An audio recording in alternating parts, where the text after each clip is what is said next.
K방산 대장주 한화에어로스페이스가 분기 기준 사상 최대 실적을 공시하고 4, 5년치 일감 확보에도 문제가 없다는 입장을 밝혔습니다. 주가의 발목을 잡던 방산주 고평가 논란을 해소할 만한 소식입니다. 유럽과 중동뿐 아니라 북미에서의 일감 확보 구상 역시 확인됐습니다. 네, 산업부 배창학 기자와 알아보겠습니다. 배 기자, 진짜 시장의 우려를 불식시킬 만한 실적이었네요. 네, 일단 증권가 컨센서스를 살짝 하회를 하긴 했는데요. 이 견조한 실적 흐름은 이어가게 됐습니다. 한화에어로는 3분기 연결 기준으로 매출액 6조 4,865억 원, 영업이익 8,564억 원을 기록했는데요. 지난해 같은 기간과 비교하면 매출은 약 150%, 영업이익은 보시는 것처럼 약 80% 증가했습니다.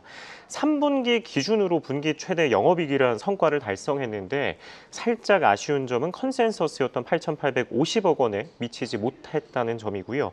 눈여겨볼 대목이 있습니다. 말씀 주신 것처럼 몇몇 증권사가 어닝 쇼크를 맞을 것이라고 예견했는데 이를 피해갔다는 겁니다.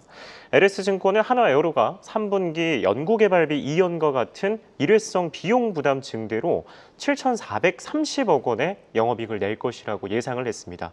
실적이 주춤해질 것이란 우려가 해소되면서 오늘 한화에어로의 주가도 모처럼 상승세를 그리고 있습니다. 네, 증권사마다 평가가 다르긴 합니다만 지금 나오는 컨센서스 대비해서는 마이너스 1% 정도 빠진 걸로 나오는데 이 정도면 그냥 하회했다기보다는 예상에 부합한 수준 이렇게 봐도 무방할 것 같습니다.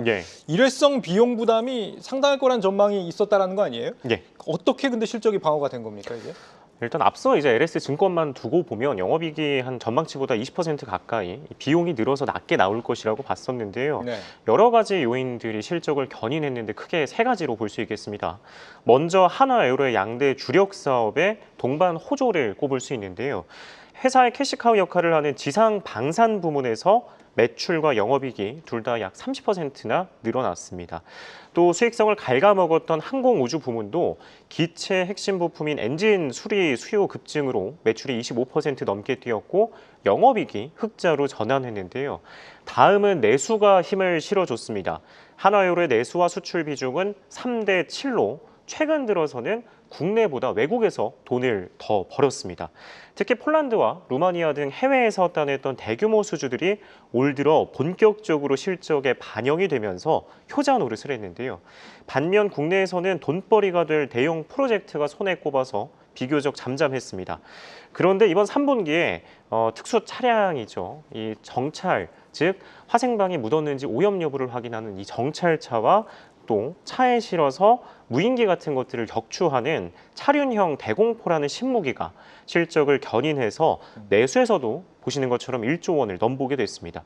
끝으로 고부가 가치 선박을 중심으로 포트폴리오를 재편한 자회사죠. 하나오션의 덕도 많이 봤는데요.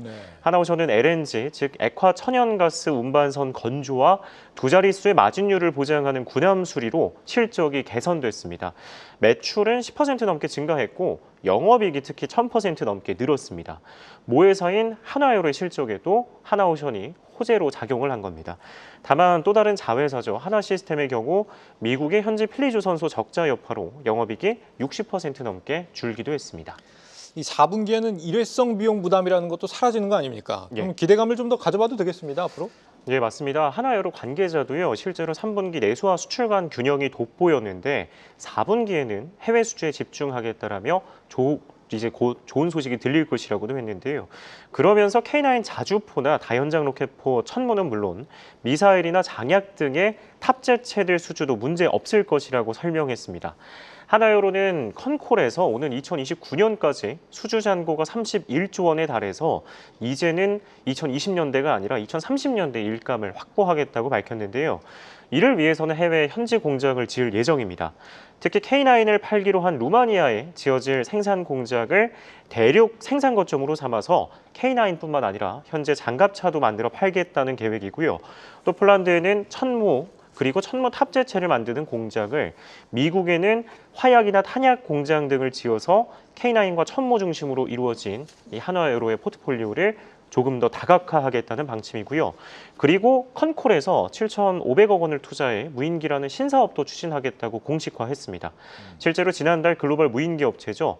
제너럴 아토믹스 에어로노티컬 시스템과 무인기 공동개발 계약을 체결하며 시장 공략을 본격화하고 있는 상황이고요. 한화에어로와 이제 지상 방산 대장주로 분류되고 있죠.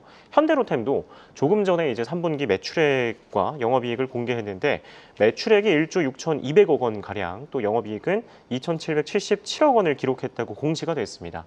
작년과 같은 기간과 비교를 하면 매출은 이제 50% 가까이, 영업이익은 100% 넘게 늘었는데요. 특히 영업이익의 경우는 컨센서스를 5%나 상회했는데 네. 이는 이제 폴란드로 수주하기로 했었던 물량들이 본격적으로 납품이 되고 있고, 한화에어로와 반대로 추가적으로 이연된 비용은 없으며 같이 이제 주력 사업으로 풀고 있는 철도 사업 역시 내수뿐 아니라 해외에서 계속해서 수주고를 올린 효과로 풀이되고 있습니다. 네, 한화 에어로스페이스 호실적 배경을 짚어봤습니다. 배창학 기자였습니다.